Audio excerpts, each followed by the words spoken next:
Bonjour. Bonjour. Bonjour. Bonjour. Bonjour. Bonjour. Bonjour. Bonjour. Et bonjour tout le monde, on va attendre encore 5 peut-être minutes que tout le monde se connecte. En tout cas, il n'est pas encore 20 heures, donc peut-être on fait partie des personnes. Quoi?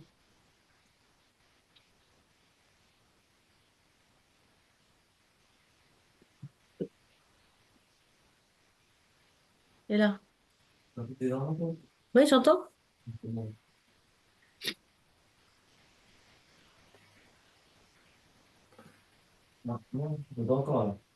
Hein? T'entends quoi? Mais non, personne parle là. Si tu enlèves la caméra, enlève la caméra.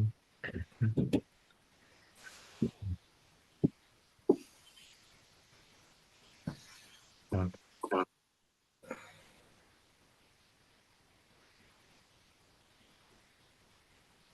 C'est bon là, tu les entends? Mais non, mais c'est toujours sur le.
Ils sont en train d'attendre que tout le monde soit en 28 personnes. Ouais. Alors, je regarde s'il y en a que je connais. Ah, Alors, merci. Laurence, je vous signale qu'on vous entend. Voilà, vous avez le micro ouvert. Merci pour le dire, de dire que c'est pas mal 28 personnes, en effet. Mais enchanté de vous rencontrer.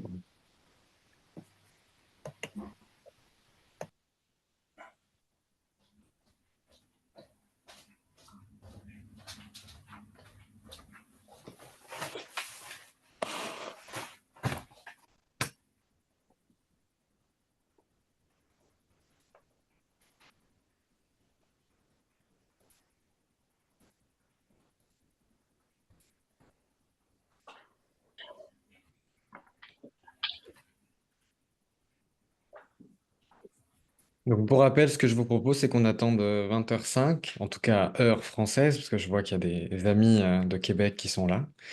Mais 20h05, heure française, pour commencer, histoire que tout le monde retrouve le lien dans ses mails, puisse se connecter, que je vérifie les mails au cas où il y en ait certains au dernier moment qui n'aient pas reçu les liens.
Ok, on va commencer. Alors, je vais peut-être signaler à Wilfried qu'il a son micro ouvert et que du coup, on l'entend taper sur l'ordinateur. Donc, peut-être Wilfried, tu peux couper ton micro. Pas de Et souci. pas de souci. Et j'ai vu d'ailleurs que quelqu'un avait commencé à se présenter dans le chat. Je trouve que c'est une super idée. Si vous voulez écrire un petit message de présentation dans le chat, si le cœur vous en dit, si c'est pas trop complexe en termes de technologie, n'hésitez pas. Voilà comment ça va se passer ce soir. Je vais vous présenter globalement le projet. Ce n'est qu'à l'état de projet pour l'instant, parce que tout reste à construire. C'est un peu le message fort de cette journée, c'est tout reste à construire. Et après, on aura un long temps d'échange pour que vous puissiez vous aussi poser toutes les questions que vous voulez autour de ce projet, notamment comment vous pourriez vous l'approprier, qu'est-ce qu'on pourrait faire dedans, et libérer toute votre créativité. Euh, Il y a une chose super en général quand je fais ce genre de projet, c'est que souvent, les personnes voient plus les défis que les obstacles. Et ça, c'est un truc qui, moi, m'aide personnellement beaucoup aussi, parce que du coup, on est dans cette veine-là de plutôt que se démotiver avec les obstacles, se dire, ah mince, comment on pourrait faire pour le contourner? Ça va être super. Et je termine par saluer tout le monde, tous ceux que je connais, mais aussi il y en a plein que je connais pas. Donc je suis ravi de vous rencontrer. J'ai fait exprès de publier sur les réseaux, sur Facebook, sur LinkedIn, sans taguer personne, pour voir juste avec cette information, comment ça pouvait circuler. Et je suis plutôt content du résultat. On est 30 pour l'instant. Il y a une dizaine de personnes qui m'ont contacté pour dire qu'elles n'étaient pas disponibles ce soir. Donc il y a un replay, on est enregistré. Si jamais, faites attention à ce que vous allez dire ou à ce que vous dites. Voilà, vous êtes enregistré. Et donc, on va pouvoir commencer. Je vais vous présenter un peu ce projet. J'avais très hâte d'arriver à ce soir et ça y est, nous y sommes. Alors, je vais faire un petit pourquoi du projet. Ça me paraît important que vous sachiez ce qui m'a amené à vous proposer ça aujourd'hui. Euh, En fait, je m'appelle Kevin Marc Valéry. Je suis psychologue, clinicien, spécialisé en neuropsychologie à la base. Et il se trouve que j'ai fait une thèse, un doctorat de psychologie clinique basique sur un sujet particulier qui est la stigmatisation qui est présente dans les pratiques en santé mentale, comment certaines pratiques peuvent être infantilisantes, violentes, pessimistes. Cette thèse, elle a porté le nom d'un programme de recherche qui s'appelle Stigma Pro. Et donc, je suis le coordonnateur de Stigma Pro depuis 2018 maintenant. Ça va faire 6 ans. Et ça fait 6 ans qu'on fait de la recherche fondamentale autour de ce sujet. J'ai fait ma thèse là-dessus. J'ai eu la chance de soutenir ma thèse en 2021 avec Luc, qui est donc présent, qui est un peu mon parrain dans cette société de santé mentale en général.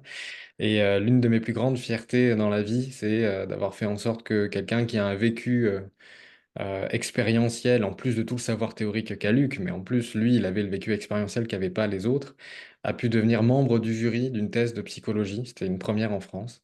Et il était au même niveau que les autres. Il a même été parfois plus pertinent que d'autres membres du jury. Donc je sais que tu es là, Luc, aujourd'hui. Je te remercie encore de tout le soutien et de tout ce que tu fais pour moi et pour toute l'équipe dans laquelle je travaille. Tu es un Merci beaucoup. facilitateur de Merci à nos toi. recherches incroyable. Merci infiniment. Merci à toi aussi. Mais de rien.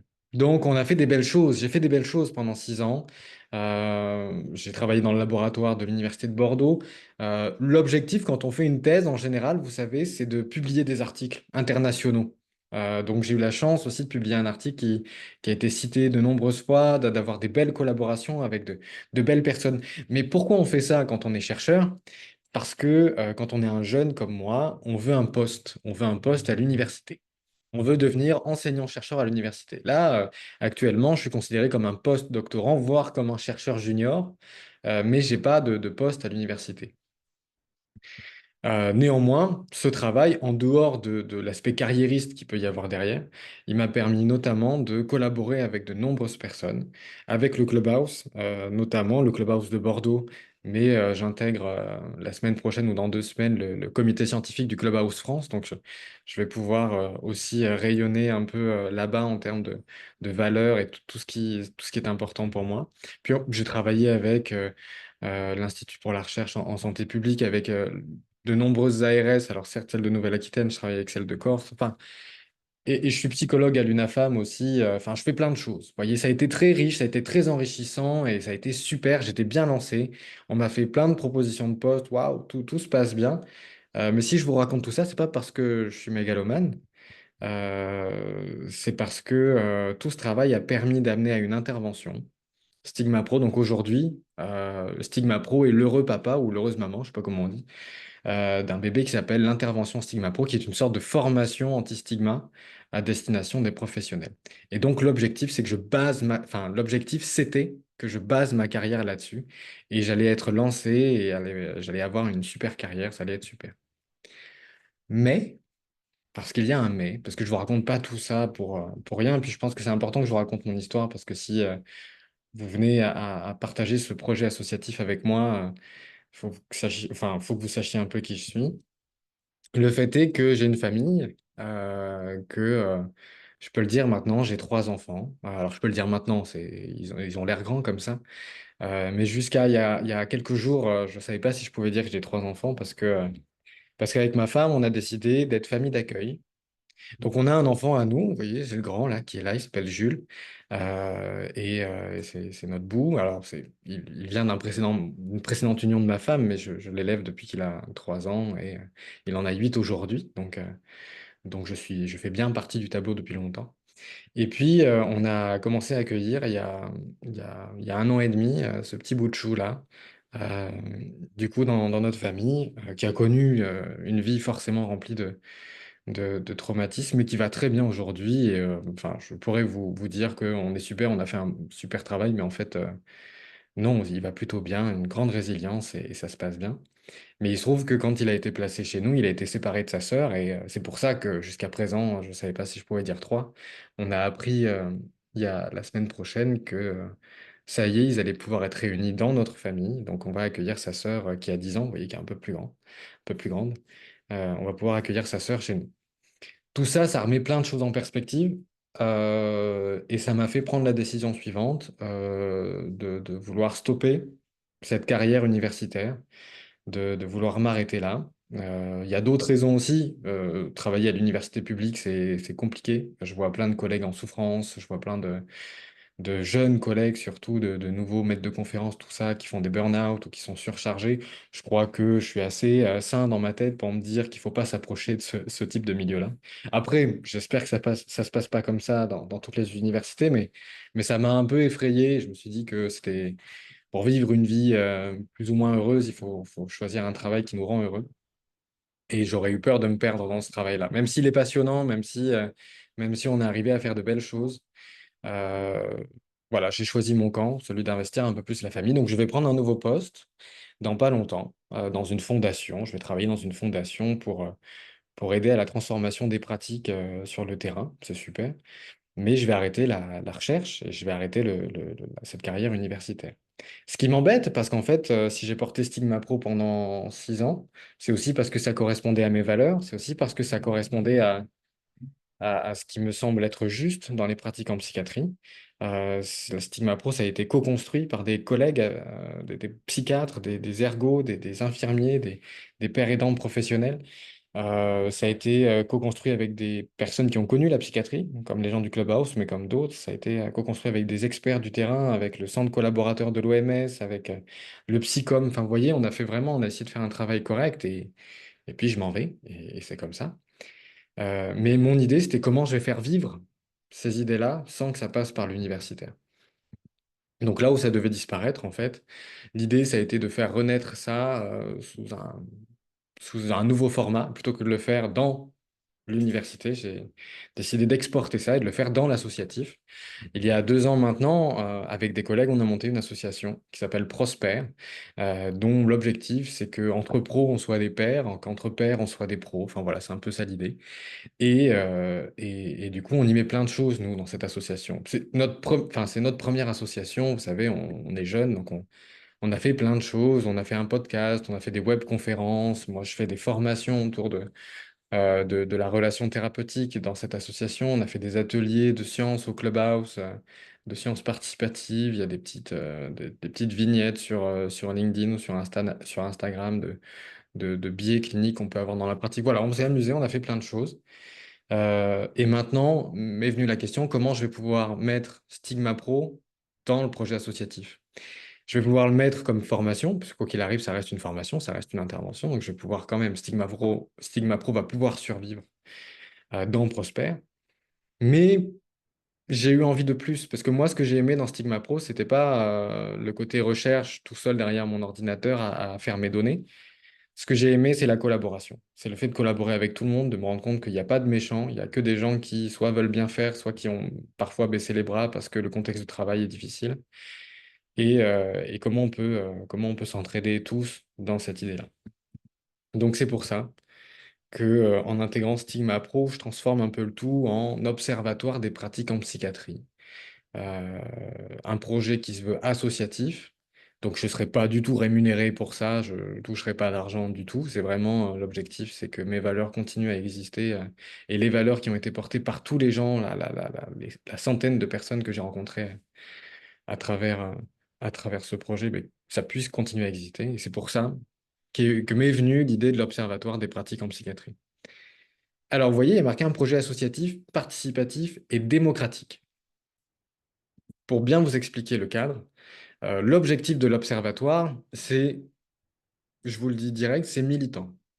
Donc c'est une association qui va se battre, qui a pour objectif, un projet associatif, pardon, c'est pas une association, c'est un projet associatif qui a pour objectif de militer pour certaines pratiques. Donc l'idée, c'est pas militer contre, mais c'est plus de militer pour des pratiques qui favorisent le rétablissement des personnes concernées, pour des pratiques qui favorisent la considération des proches et pour des pratiques qui favorisent le bien-être au travail des professionnels. Et en fait, il y a des pratiques qui permettent de faire les trois. Il y a des pratiques orientées rétablissement qui permettent d'impliquer les proches, voire de plus que ça, de leur proposer aussi de l'accompagnement. Et c'est des pratiques qui nous font nous sentir mieux, nous, en tant que professionnels, parce qu'on se sent utile. Donc, c'est comment on va pouvoir collaborer tous ensemble. Là, aujourd'hui, j'ai vu hein, qu'il y a des proches, il y a des personnes concernées, il y a des professionnels, il y a des professionnels concernés, il y a des proches concernés, il y a des professionnels qui sont à la fois proches, qui sont à la fois concernés, il y a des personnes qui sont rien du tout. J'ai vu qu'il y avait des étudiants aussi, donc qui sont pas encore professionnels, mais qui vont le devenir. L'idée, c'est comment, avec toutes ces étiquettes-là, avec toutes ces choses qui peuvent nous définir, on va pouvoir les retirer, collaborer ensemble pour militer vers des pratiques qui favorisent tout le monde, en fait, et qui sont contre personne. Donc, la cause commune, c'est soutenir les pratiques respectueuses de chacun. On va quand même militer contre certaines pratiques stigmatisantes. Il y a quand même un droit international, le droit de l'humain, qui doit s'appliquer pour tous. Alors certes, il y a les droits spécifiques aux personnes en situation de handicap, mais plus largement, je crois que les droits humains sont aussi à appliquer à tout le monde, qu'on soit en situation de handicap psychique, mais aussi qu'on soit un proche et qu'on soit un professionnel de santé mentale. Donc ça on va plutôt avoir, nous, une approche enfin, orientée vers les droits humains tout court, plutôt qu'une approche spécifique de droits des proches ou droits des professionnels.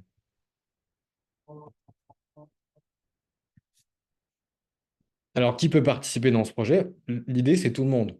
Certes, on va essayer de repérer différents profils, les personnes concernées, les proches, les professionnels, les étudiants. Et puis, comme je vous l'ai dit, certains sont 2 sur 3, certains sont 3 sur 3, certains sont aucun des trois. Tout le monde peut participer. Il y a juste une petite condition qui peut être difficile, c'est qu'il faut être à l'aise avec le numérique. Parce que c'est une association qui, pour l'instant, n'a pas de siège physique. Rien ne se passe. Enfin, si un jour ça doit exister, on se décidera ensemble sur recruter un directeur, le mettre dans un bureau, j'en sais rien. Mais en tout cas, pour l'instant, il n'y a pas de siège physique du tout. Donc, la façon qu'on va avoir de faire association ensemble, ça va être via le numérique. Ça veut dire quoi être à l'aise avec le numérique? Ça veut dire maîtriser les mails, maîtriser Zoom, parce que vraisemblablement, on va travailler par Zoom. Alors, ce sera surtout moi qui pourrai vous donner accès à des liens Zoom et vous pourrez faire les choses. Donc, si vous avez réussi à être là ce soir avec les liens, c'est que tout va bien, vous maîtrisez le numérique, tout va bien. On va utiliser WooClap. Donc, normalement, la plupart d'entre vous, vous ne connaissez pas, mais on va faire un test tout de suite pour voir si c'est accessible à tous. Et puis, on va aussi beaucoup utiliser toute la robotique, n'importe quoi, la bureautique.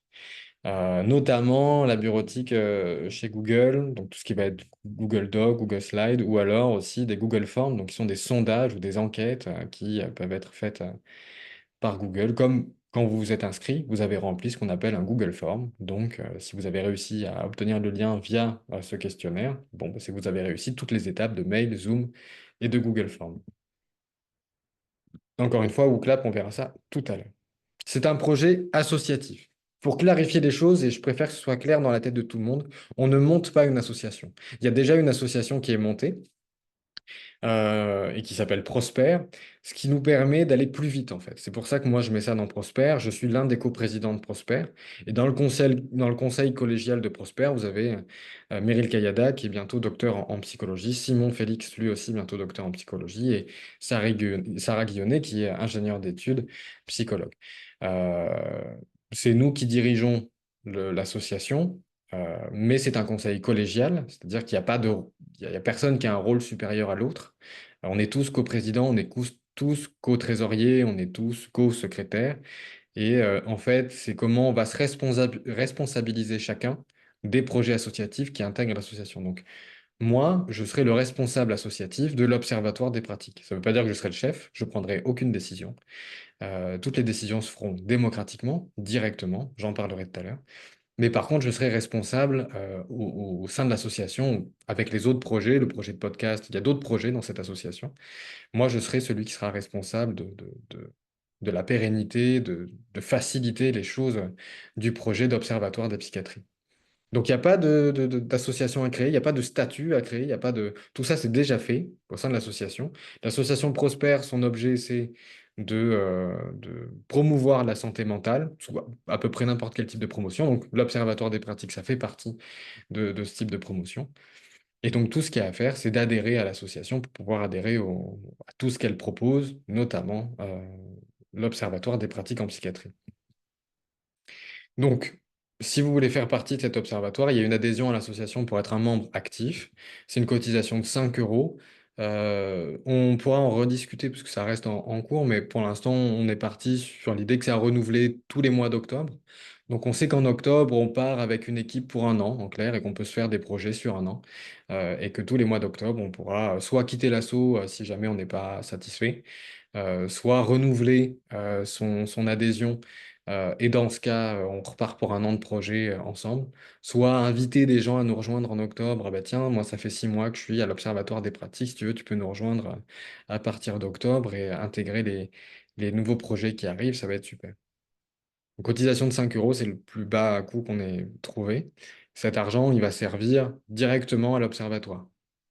Notamment si, par exemple, on veut faire je sais pas, des affiches ou des choses à payer directement le fonctionnement de l'observatoire. Donc, c'est pas de l'argent qui va dans nos poches. Rien. Enfin, c'est une association à but non lucratif, donc il n'y a pas de lucratif. On va travailler en démocratie directe. Donc, c'est-à-dire que il n'y a pas de chef, il n'y a pas de représentant. Vous avez tous une voix et cette voix, elle est égale partout. Donc, il n'y a pas de personne qui a une plus grosse voix que l'autre ou tout ça. Tout le monde est égaux. Est égal. Bon, je ne sais plus dans quel sens.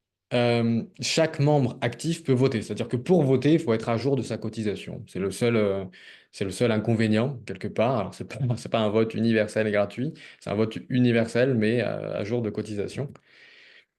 Et on va utiliser des scrutins favorisant le consensus. C'est-à-dire qu'on ne va pas voter comme vous avez l'habitude qu'on vote pour le président. Vous savez, c'est celui qui a le plus de voix qui gagne. Parce que ça, c'est une démocratie qui, personnellement, moi, ne me correspond pas.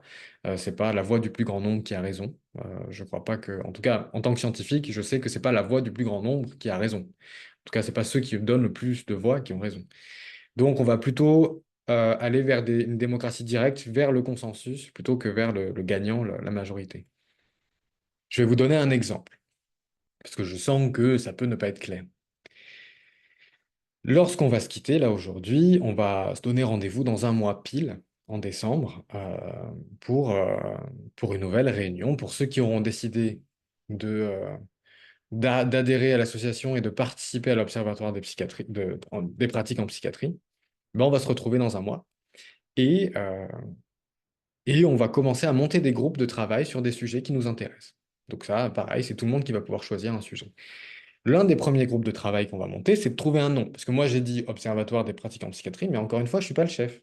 Et je sais que tout le monde ne bosse pas dans ce qu'on appelle en psychiatrie, parmi les professionnels qui nous ont rejoints ou parmi les étudiants. Donc peut-être que ça sera juste observatoire des pratiques, peut-être que ce sera autre chose qu'on voudra dire les pratiques en santé mentale. Donc ça, c'est pas à moi de décider, parce que je suis pas le chef. Donc il y aura un groupe de travail qui sera nommé là-dessus. Comment on va faire? Ben, on va se réunir en observatoire plein, donc tous les membres seront invités à se réunir une fois par mois.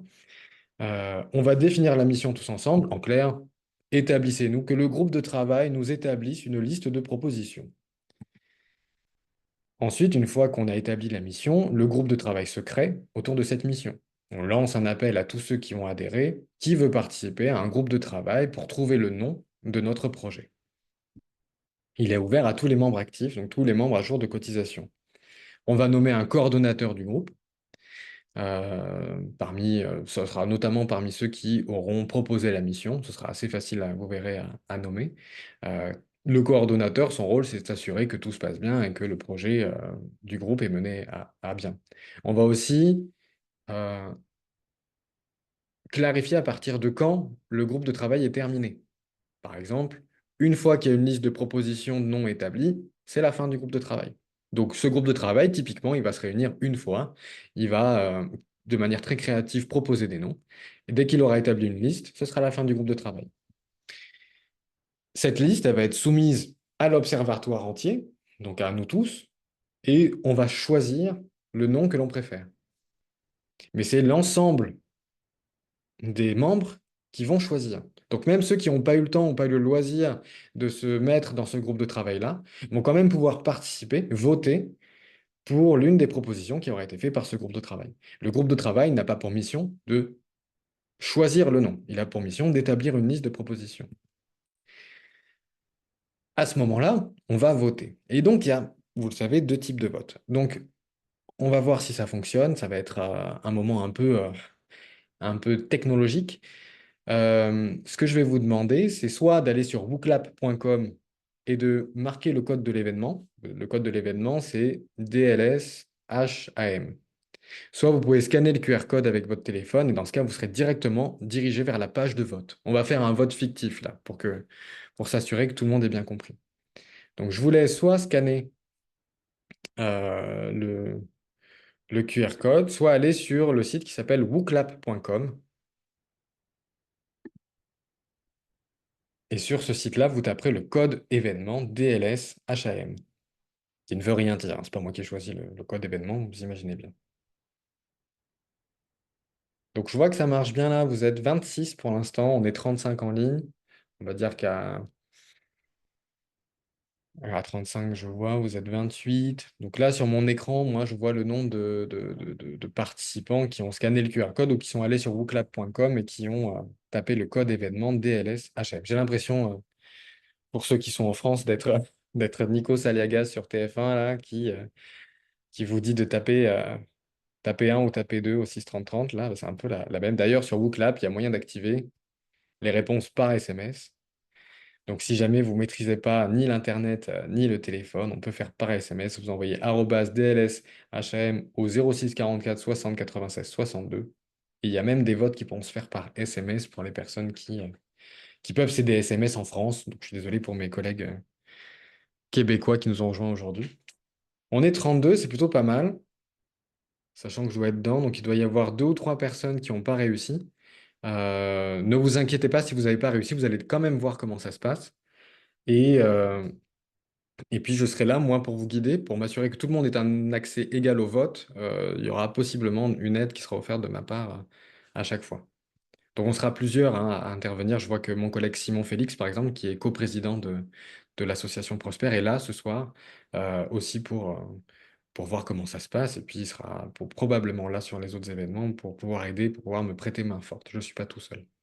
Bonsoir à toutes et tous. Bonsoir Simon. Donc, vous voyez soit sur votre ordinateur, sur votre téléphone ou par SMS, vous avez des propositions et vous avez une question. Indiquez le nom que vous préférez pour notre projet. Donc, imaginons que le groupe se soit réuni et il est proposé 7 noms. L'OPP, l'Observatoire des pratiques en psychiatrie, l'OPPSY, l'Observatoire des pratiques en psychiatrie, l'OPSM, l'Observatoire des pratiques en santé mentale, l'OP Santé mentale, l'Observatoire des pratiques en santé mentale, l'OPRA, l'Observatoire des pratiques, tout court, comme ça on met ce qu'on veut derrière, l'Observatoire des pratiques en psychiatrie, avec pas d'acronyme du tout, on garde juste l'Observatoire, ou l'Observatoire des pratiques en santé mentale, avec pas d'acronyme. Donc, vous voyez, imaginons qu'il y a un groupe qui se soit réuni une soirée, qui ait travaillé sur ces noms. Ils nous soumettent la liste là, un mois plus tard, en assemblée plénière. Donc, on est tous conviés. Pourquoi pas le vote pourra se faire aussi par, euh, par mail. C'est-à-dire que j'enverrai un questionnaire et je laisserai une semaine aux gens pour répondre. On verra ce qui est le plus opportun. Et puis, sur votre téléphone, là, vous pouvez choisir l'une des propositions. N'oubliez pas de cliquer sur Envoyer en bas du téléphone ou en bas de votre ordinateur. Donc là, on est à 25 réponses. Il y a encore une dizaine d'indécis. Vous n'êtes pas obligé de choisir si vous n'avez pas envie de voter. D'ailleurs, il n'y a jamais de vote obligatoire, même pas en démocratie directe. On n'est pas obligé de s'exprimer.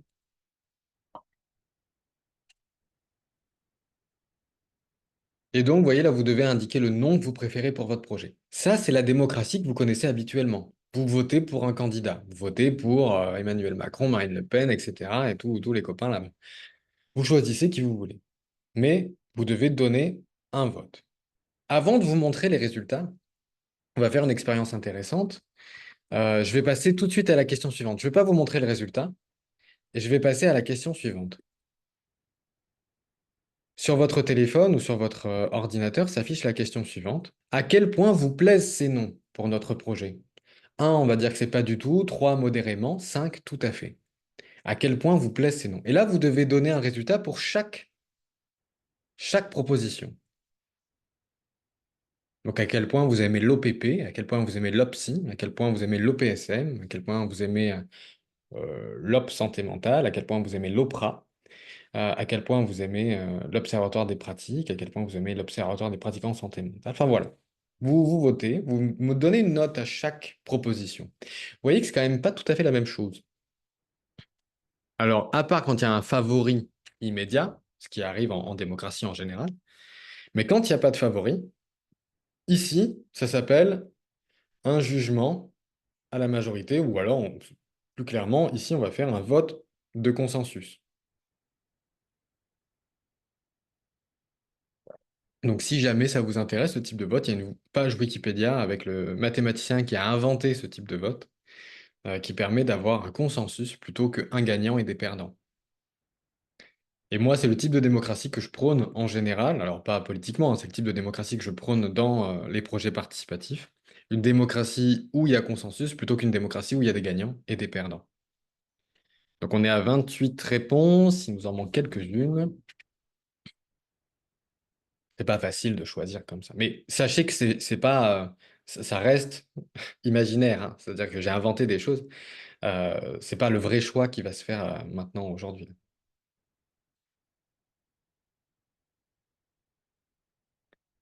On est à 31 réponses. Je vous laisse encore 30 secondes pour répondre à ceux qui n'ont pas envoyé. N'oubliez pas de cliquer sur Envoyer tout en bas.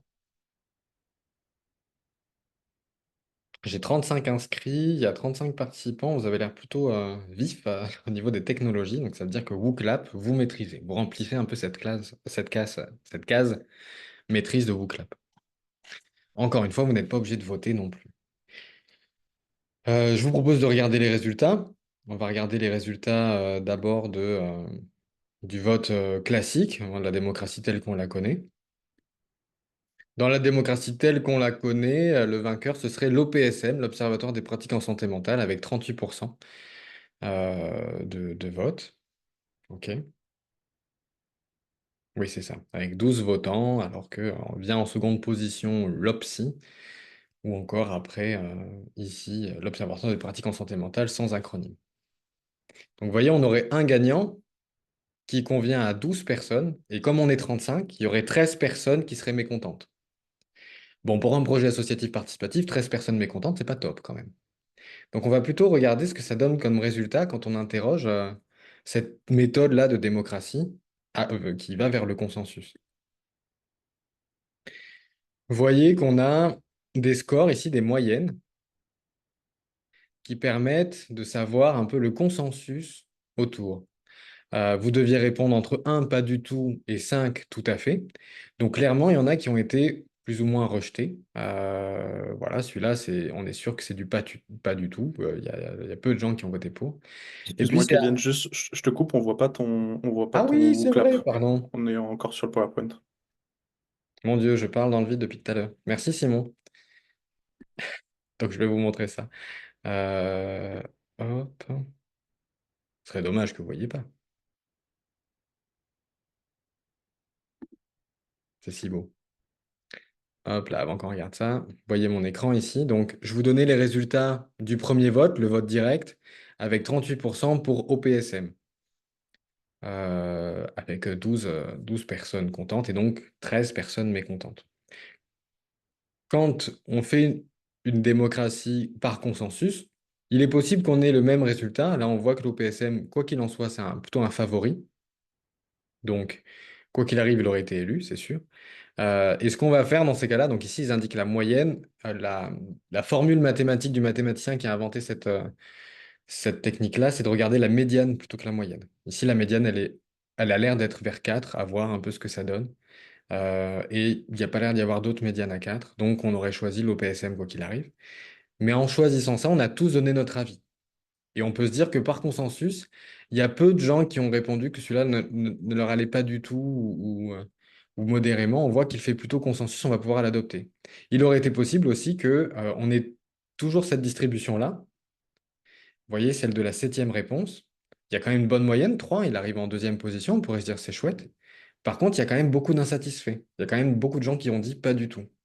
Donc, on aurait pu se dire, ah, il y a quand même beaucoup de pas du tout. En conséquence, on va continuer à travailler. On va quand même essayer de trouver un truc qui fait consensus et qui plaît à tout le monde. Donc, vous voyez, c'est une autre façon de voter.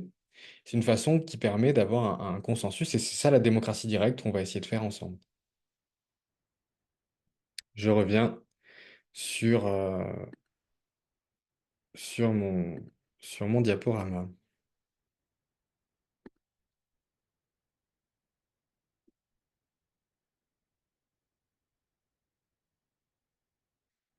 Alors du coup, tout ça pourquoi? À quoi ça va servir?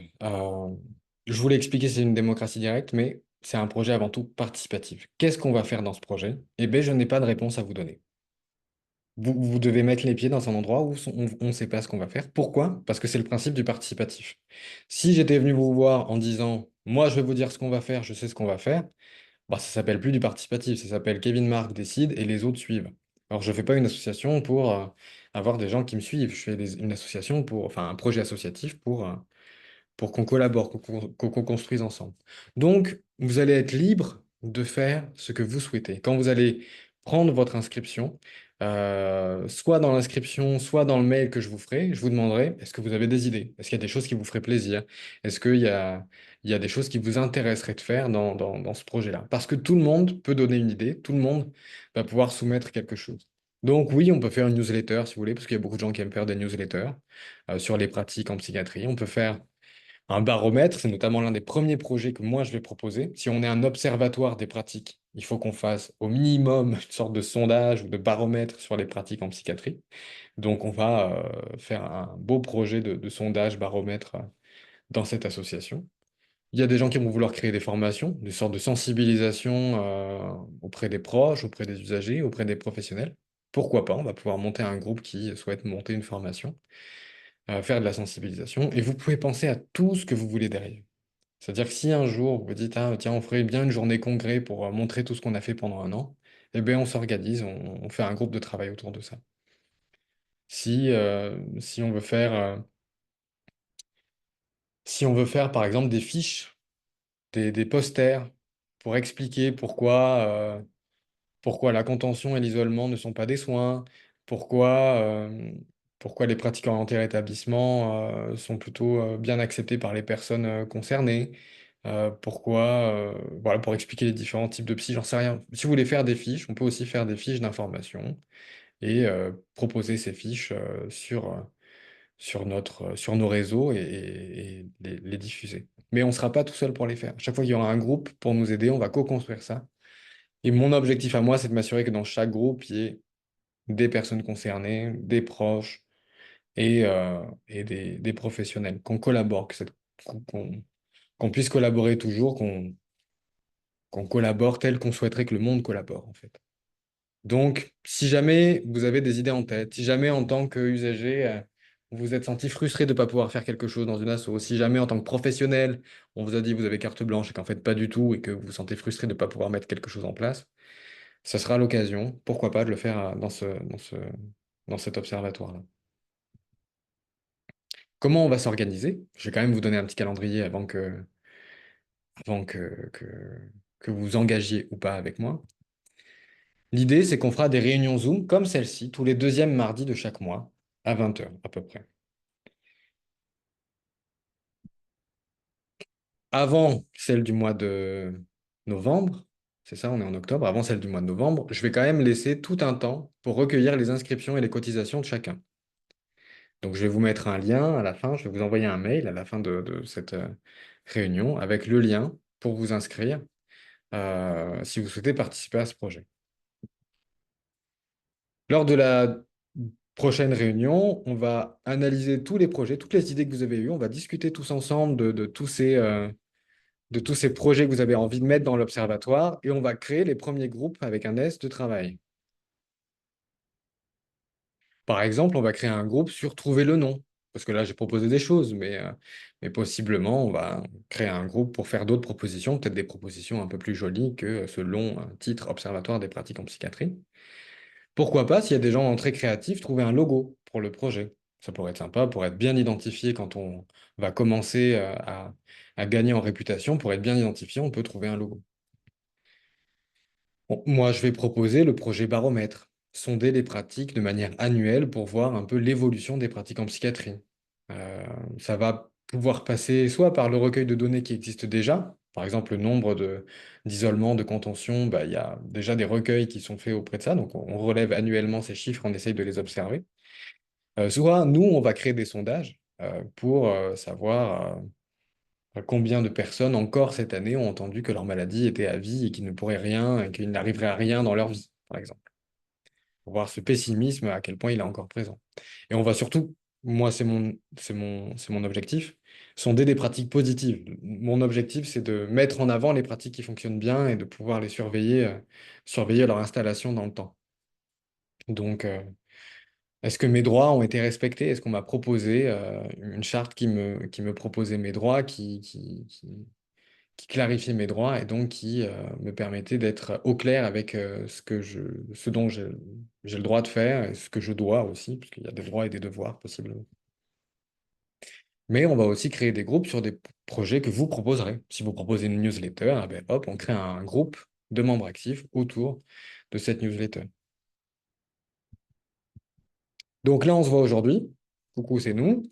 Ensuite, pendant le mois d'octobre, on recueille les inscriptions et les cotisations. Ensuite, enfin, il y aura une réunion mensuelle. J'ai mis en décembre alors que c'est en novembre, je suis désolé. Donc il y aura une première réunion mensuelle c'est pas très clair, je vais refaire cette diapo, j'en suis désolé.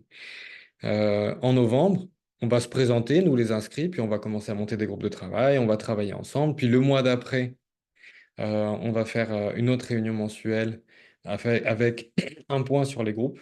Où vous en êtes, les groupes de travail? Comment vous avez avancé? Est-ce que vous avez besoin encore de temps? Est-ce que vous avez des impasses? Est-ce qu'on peut vous aider? Est-ce que vous avez fini? Est-ce que vous avez quelque chose à soumettre à l'ensemble de l'observatoire? Et puis, on va prendre des décisions par vote.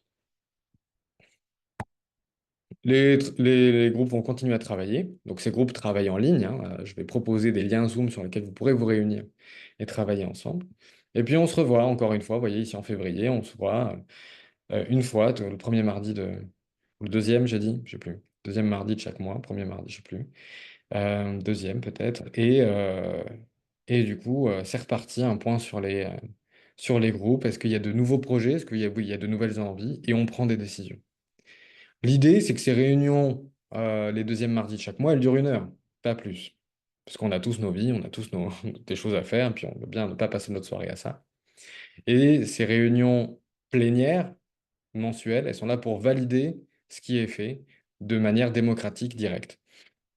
Mais derrière, les groupes de travail, eux, ils se réunissent à leur convenance, à la disponibilité de chacun. Ils peuvent se réunir plusieurs fois dans le mois, ils peuvent se réunir une fois tous les 2 mois. Enfin, ça, c'est le coordonnateur qui va avoir ça avec les membres du groupe. On y est, je vous ai tout présenté, j'espère que c'était clair. Je vais arrêter le partage d'écran pour essayer de répondre à vos questions dans les 15 minutes qui restent. Si besoin, bien sûr, je pourrai déborder. Euh, et je vous remercie de votre écoute.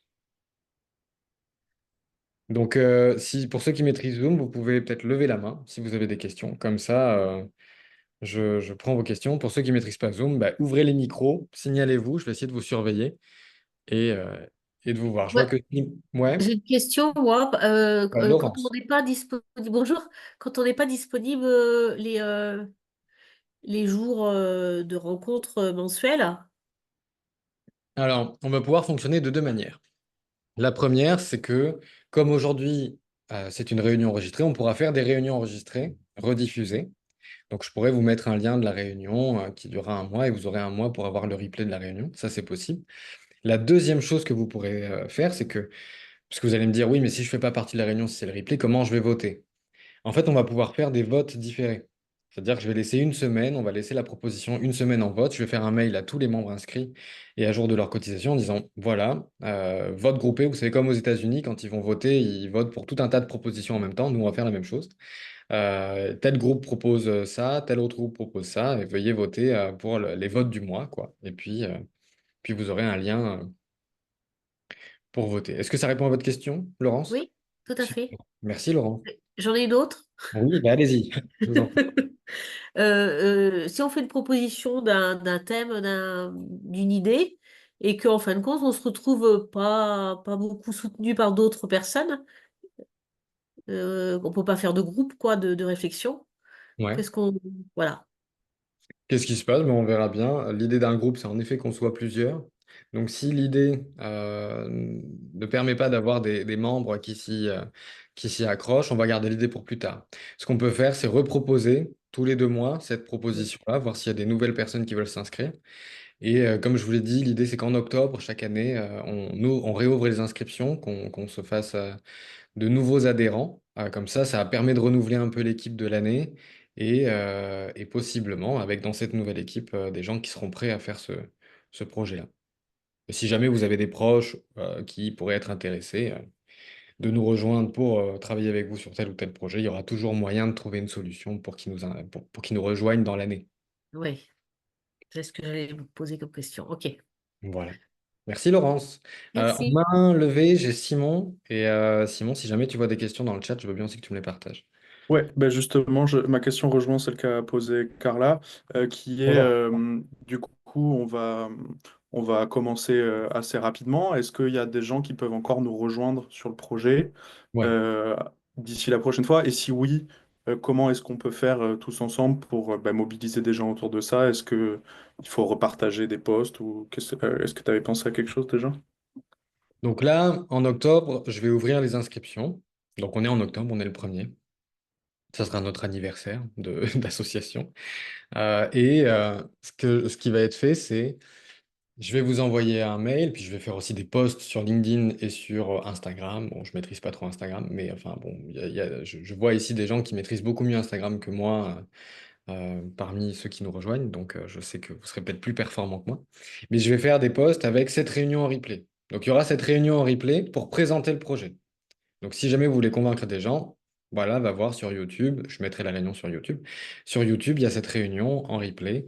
Et si jamais ça te dit, ben, je te file le lien. Ou en tout cas, il y aura dans la description de la vidéo le lien pour nous rejoindre aussi.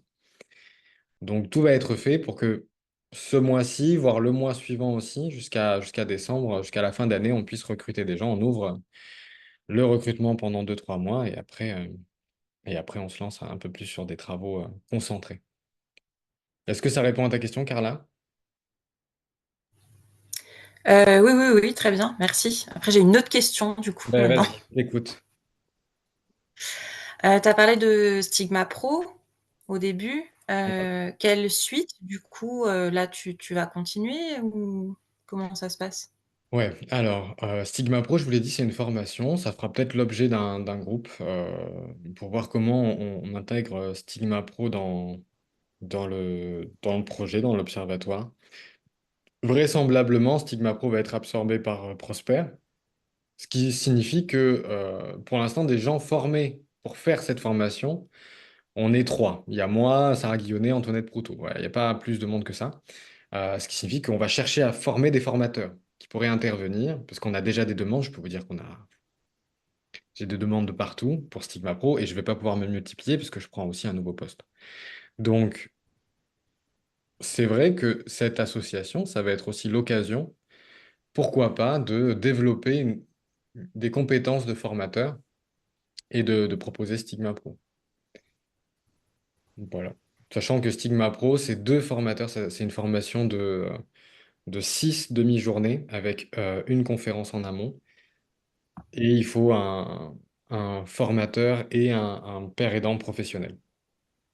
Donc, on va aussi recruter des pères aidants professionnels, essayer de les former et, euh, et qu'ils puissent intégrer la dynamique de formation avec quelqu'un d'autre.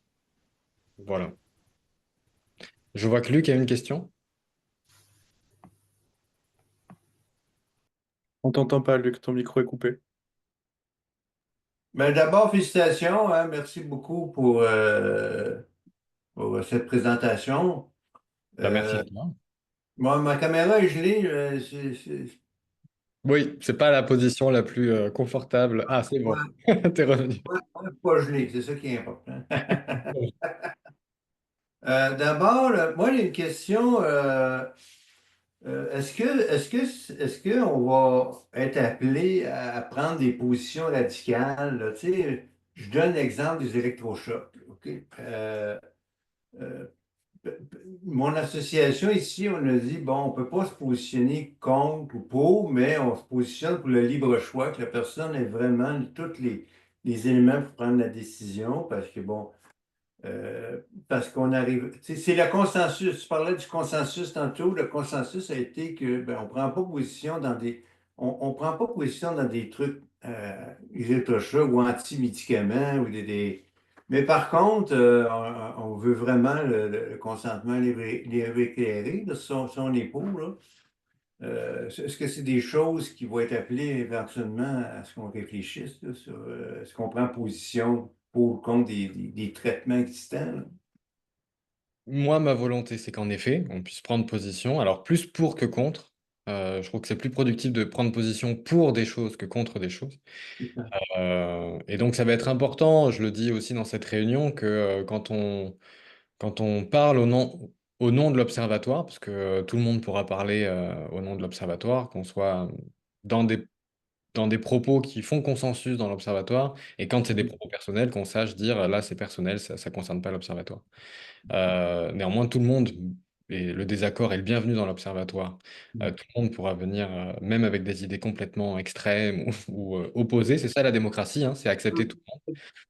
Néanmoins, en effet, on va faire consensus. Donc, comme je vous le montrais sur WooClap tout à l'heure, si il y a trop de personnes si l'avis il est trop divergent, si en fait il n'y a pas de consensus, s'il n'y a pas tout le monde d'un côté ou tout le monde de l'autre, dans ce cas, on statuera que il n'y a pas de consensus, donc on ne s'exprime pas. Mhm.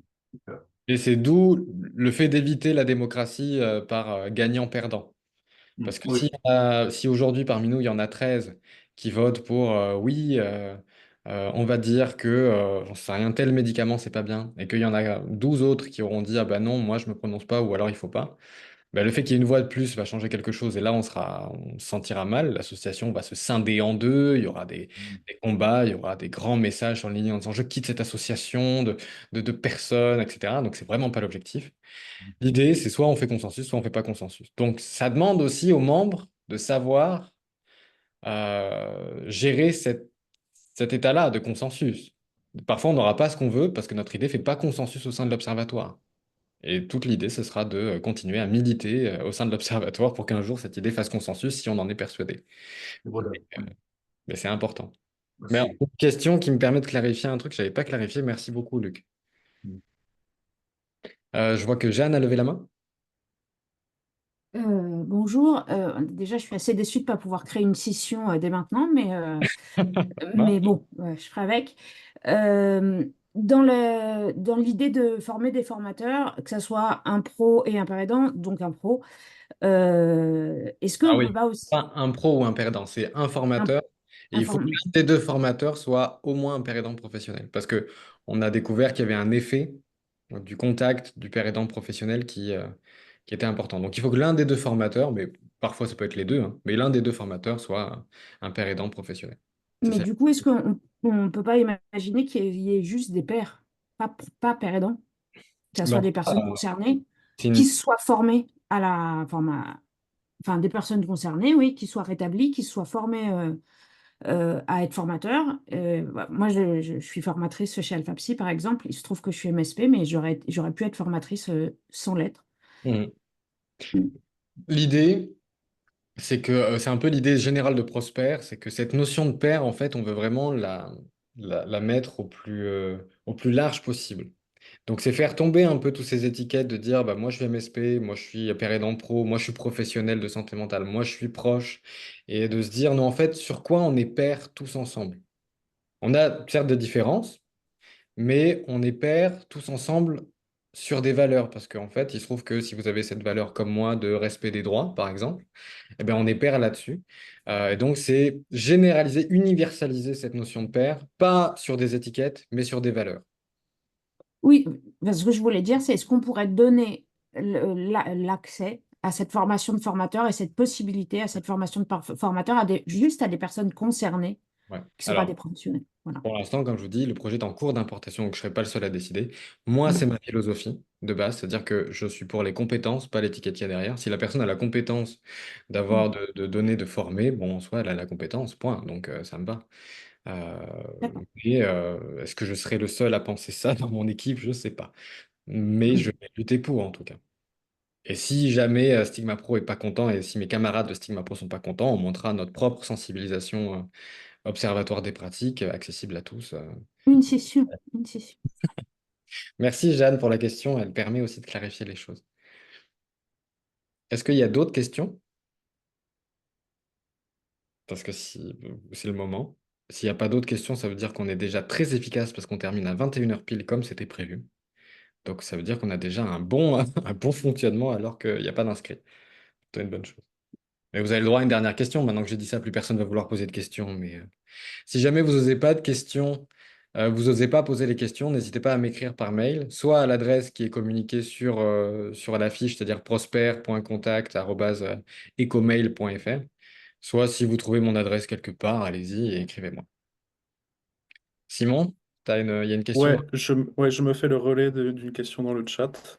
Oriane qui dit qu'elle est arrivée un peu tardivement et qu'elle n'a pas pu assister à une grande partie de la présentation. Et elle se demande comment, en tant qu'étudiante en neuropsy, elle pourrait s'impliquer à son échelle. J'imagine qu'il faut un petit résumé de ce qu'on s'est Tout dit à très fait. rapidement. Donc, Oriane, il y aura un replay de la réunion et vous pouvez vous impliquer en intégrant un des groupes de travail. Typiquement, s'il y a un groupe de travail sur créer un baromètre des pratiques en psychiatrie, bon, ben, vous pouvez l'intégrer, donner vos idées. C'est pas, enfin, justement, en tant qu'étudiante, vous avez aussi un point de vue intéressant avec des dernières connaissances, peut-être des connaissances actualisées, ou alors vous arrivez sur le monde professionnel avec vos stages et vous êtes effaré de certaines choses. Et parfois, ça va servir. Donc, vous avez tout à fait votre place en donnant votre avis. Et si jamais il n'est pas partagé, tant pis. S'il est partagé, ben, tant mieux. Mais de rien. Mhm. Et- Eh bien, si c'est bon pour tout le monde, je vais vous libérer. Je vais vous souhaiter une belle soirée. Et donc, ce qui va suivre, c'est un mail avec la possibilité de nous rejoindre ou de ne pas nous rejoindre. Ça, vous avez la liberté de, bien sûr, de choisir. Merci tout le monde. Merci. Merci, au Merci, au revoir. revoir. Au revoir. Merci, au revoir.